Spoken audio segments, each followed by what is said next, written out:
So called secular ಅಂತ ಹೇಳಿಕೊಳ್ಳುವಂತಹ, so called ಶಾಂತಿಪ್ರಿಯ ಅಂತ ಹೇಳಿಕೊಳ್ಳುವಂತಹ ಯಾರು ಈ ಅಲಿ ಖಾನ್ ಮಹಮೂದಾಬಾದ್, ಇವರ ಕುಟುಂಬ ಹೇಗೆ ದೇಶದ್ರೋಹದಲ್ಲಿ ಪಾಲ್ಗೊಂಡಿತ್ತು, ಇವರು ತಮ್ಮ ಸೈದ್ಧಾಂತಿಕ ತೆವಲನ್ನು ಇಲ್ಲಿ ಹೇರೋದಕ್ಕೆ ಹೋಗ್ತಾ ಇದ್ದಾರೆ. ಹಾಗೆ ಹೇಳೋದ್ರ ಮುಖಾಂತರ ಇವರು ಯಾರನ್ನ ಕುರಿತು ಮಾತಾಡ್ತಾ ಇದ್ದಾರೆ, ಯುದ್ಧದ ಸಮಯದಲ್ಲೂ ಈ ರೀತಿಯ ಕೊಂಕು ನುಡಿಗಳನ್ನು ಆಡೋದರ ಹಿಂದೆ ಯಾವ ದುರುದ್ದೇಶ ಇದೆ? ಇವನ ತಾತ ಈತ ಅಂತಿಂಥ ವ್ಯಕ್ತಿಯಲ್ಲ, ಪಾಕಿಸ್ತಾನಕ್ಕೋಸ್ಕರ ಅಷ್ಟೆಲ್ಲ ತಂತ್ರ ಕುತಂತ್ರ ದೇಶದ್ರೋಹದ ಕೆಲಸಗಳನ್ನು ಮಾಡ್ದ. ಅವನೇ ಪ್ರತಿಪಾದಿಸಿದಂಥ ಸಿದ್ಧಾಂತಕ್ಕೆ ದ್ರೋಹವೋ ಇಲ್ಲ ಅವಕಾಶವಾದಿತನವೋ.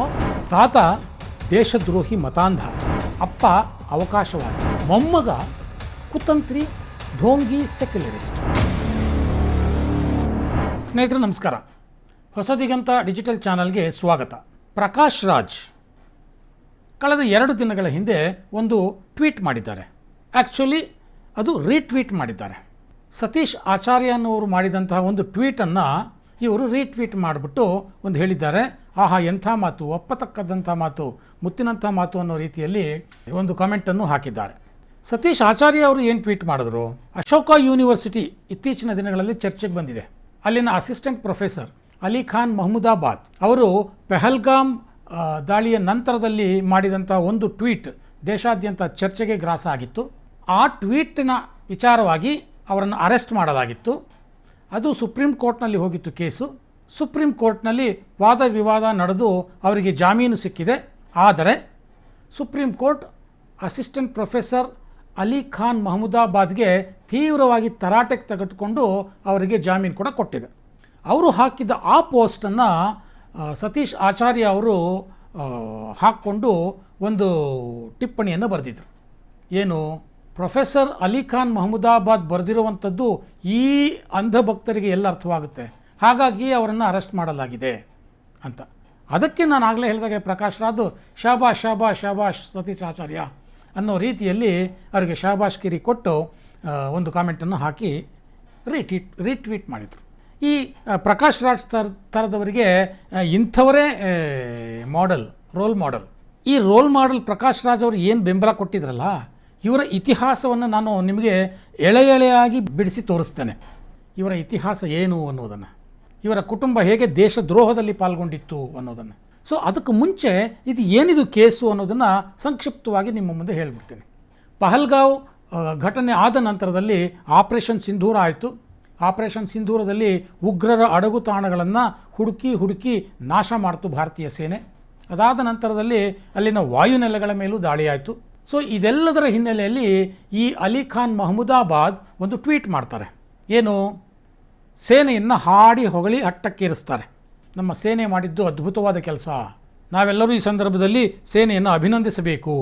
ಹಾಗೆ ಅಭಿನಂದಿಸಿ ಕೈ ಬಿಟ್ಟರೆ ಓಕೆ ಫೈನ್, ಇವತ್ತಿನ ಯುದ್ಧ ಸಂದರ್ಭದಲ್ಲಿ ಏನು ಮಾಡಬೇಕೋ ಅದನ್ನು ಮಾಡಿದ್ದಾರೆ ಅಂತ ಚಪ್ಪಾಳೆ ತಟ್ಟಬಹುದಿತ್ತು.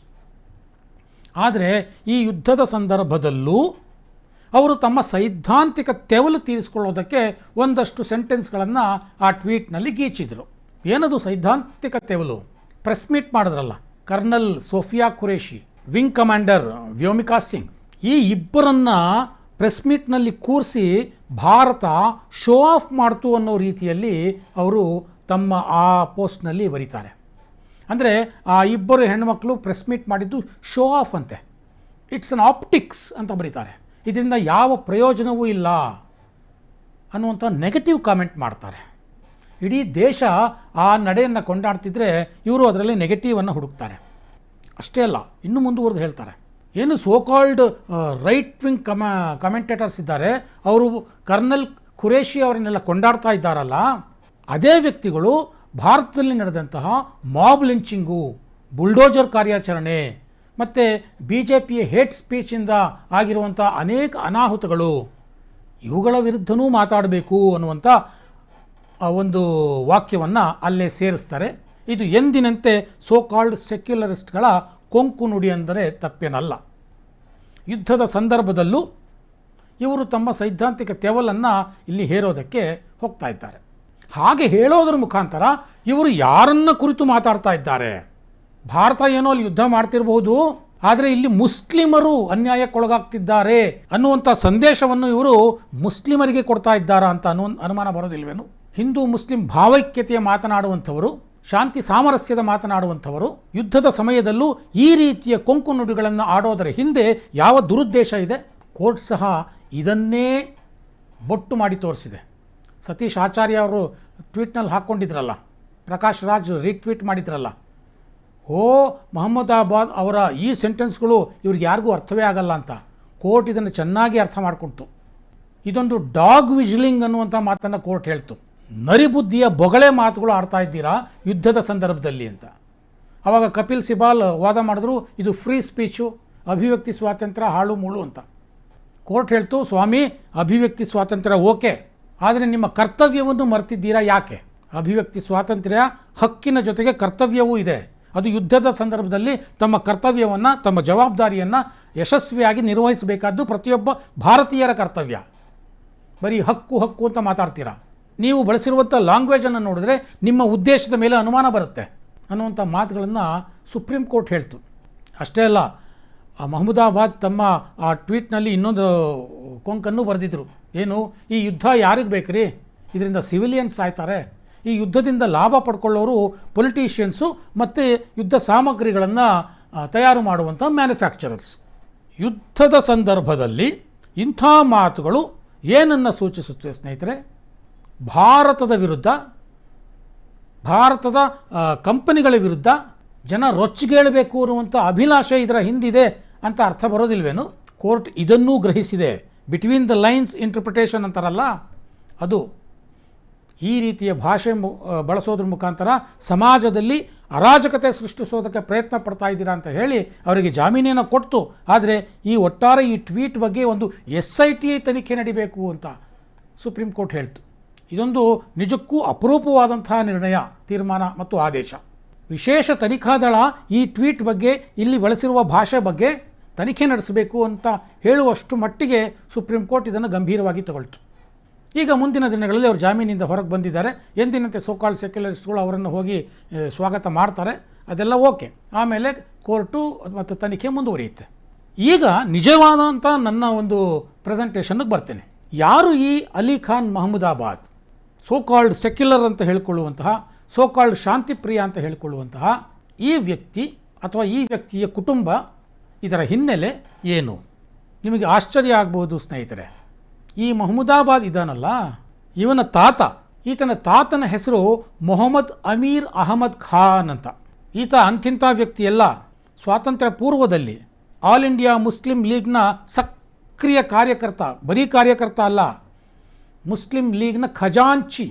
ಭಾರತವನ್ನು ವಿಭಜನೆ ಮಾಡಿ ಪಾಕಿಸ್ತಾನ್ ರಚನೆ ಮಾಡಬೇಕು ಅಂತ ಯಾರು ಇಡೀ ದೇಶದಲ್ಲಿ ಅರಾಜಕತೆ ಎಬ್ಸಿದ್ರೋ, ಇಡೀ ದೇಶವನ್ನು ತುಂಡು ಮಾಡಬೇಕು ಅಂತ ನಿರಂತರ ದಶಕಗಳ ಕಾಲ ಹೋರಾಡಿದ್ರೋ, ಅಂಥ ವ್ಯಕ್ತಿಗಳಲ್ಲಿ ಇವರ ತಾತ ಒಬ್ಬ.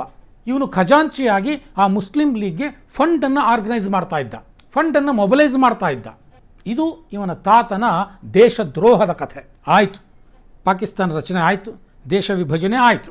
ದೇಶ ವಿಭಜನೆ ಆಗಿದ್ದು, ಪಾಕಿಸ್ತಾನ ರಚನೆ ಆಗಿದ್ದು ಆಗಸ್ಟ್ 14, 1947. ಆದರೆ ಇವನ ತಾತ ಇದ್ದಾನಲ್ಲ, ಮೊಹಮ್ಮದ್ ಅಮೀರ್ ಅಹಮದ್ ಖಾನ್, ಇವನು ಕೇವಲ ಮುಸ್ಲಿಂ ಲೀಗ್ನ ಖಜಾಂಚಿ ಅಷ್ಟೇ ಆಗಿರಲಿಲ್ಲ, ಇವನು ಮಹಮೂದಾಬಾದ್ನ ರಾಜ ಕೂಡ. ಲೆಕ್ಕ ಹಾಕ್ಕೊಳ್ಳಿ, ಮಹಮೂದಾಬಾದ್ ಅಂದರೆ ಈಗಿನ ಉತ್ತರ ಪ್ರದೇಶದ ಲಕ್ನೋಗೆ ಬರ್ತದೆ, ಅದರ ರಾಜ ಕೂಡ ಇವನು. ಇವನೇನು ಮಾಡ್ದ? ಪಾಕಿಸ್ತಾನಕ್ಕೋಸ್ಕರ ಅಷ್ಟೆಲ್ಲ ತಂತ್ರ ಕುತಂತ್ರ ದೇಶದ್ರೋಹದ ಕೆಲಸಗಳನ್ನು ಮಾಡ್ದ. ಆಗಸ್ಟ್ 14 ಪಾಕಿಸ್ತಾನ ರಚನೆ ಆಗಬೇಕು. ಆಗಸ್ಟ್ 13ಕ್ಕೆ ಇವನು ಆಗಿನ ಭಾರತದ ಕ್ವೆಟ್ಟ, ಈಗಿನ ಪಾಕಿಸ್ತಾನದಲ್ಲಿದೆ, ಆ ಕ್ವೆಟ್ಟಾದಿಂದ ಇರಾನ್ಗೆ ಹಾರಿಬಿಟ್ಟ.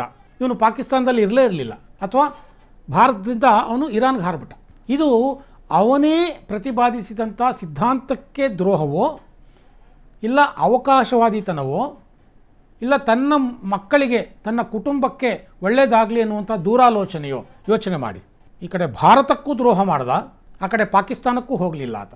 ಆದರೆ ಅವನ ಮಗ, ಅಂದರೆ ಈಗ ಪ್ರೊಫೆಸರ್ ಇದ್ದಾನಲ್ಲ, ಸೊ ಇವನ ಅಪ್ಪ ಭಾರತದಲ್ಲೇ ಉಳ್ಕೊಂಡ.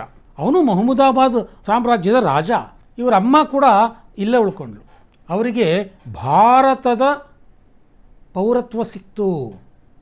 ಯಾರಿಗೆ? ಈ ಅಲಿ ಖಾನ್ ಮಹಮೂದಾಬಾದ್ ಇದ್ದಾನಲ್ಲ, ಅಸಿಸ್ಟೆಂಟ್ ಪ್ರೊಫೆಸರ್ ಅಶೋಕ ಯೂನಿವರ್ಸಿಟಿ, ಇವರ ಅಪ್ಪ ಮತ್ತು ಅಮ್ಮನಿಗೆ ಮತ್ತು ಅಜ್ಜಿಗೆ ಇಲ್ಲಿನ ಭಾರತೀಯ ಪೌರತ್ವ ಸಿಕ್ತು. ಭಾರತೀಯ ಪೌರತ್ವ ಸಿಕ್ಕಾದ ಮೇಲೆ ಅವರು ಇಲ್ಲೇ ಉಳ್ಕೊಂಡ್ರು.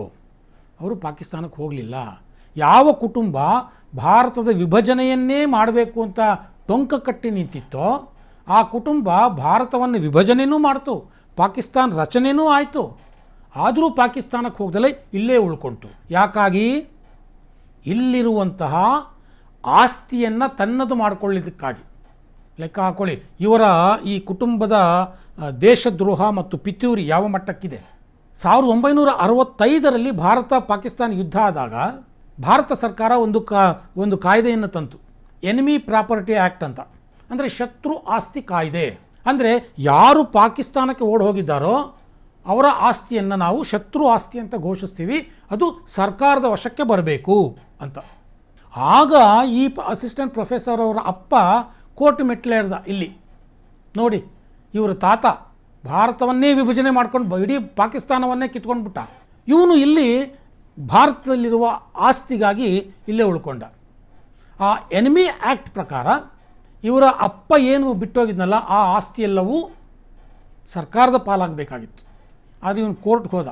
ಕೋರ್ಟ್ನಲ್ಲಿ ದುರಾದೃಷ್ಟ ಏನಾಯಿತು ಅಂತಂದರೆ 2005ರಲ್ಲಿ ಕೋರ್ಟ್ನಲ್ಲಿ ಏನು ತೀರ್ಮಾನ ಬಂತು ಅಂತಂದರೆ 1973ಕ್ಕೆ ಮುಂಚೆ ಯಾರು ಇದರ ಮಾಲೀಕರಾಗಿರ್ತಾರೋ ಅಥವಾ ಯಾರು ಇದರಲ್ಲಿ ವಾಸವಾಗಿರ್ತಾರೋ ಅವರನ್ನು ಹೊರತುಪಡಿಸಿ ಅಲ್ಲಿಂದ ಈಚೆಗೆ ಎನಿಮಿ ಪ್ರಾಪರ್ಟಿ ಆ್ಯಕ್ಟ್ ಅಪ್ಲೈ ಆಗುತ್ತೆ ಅಂತ ತೀರ್ಪು ಬಂದ್ಬಿಡ್ತು.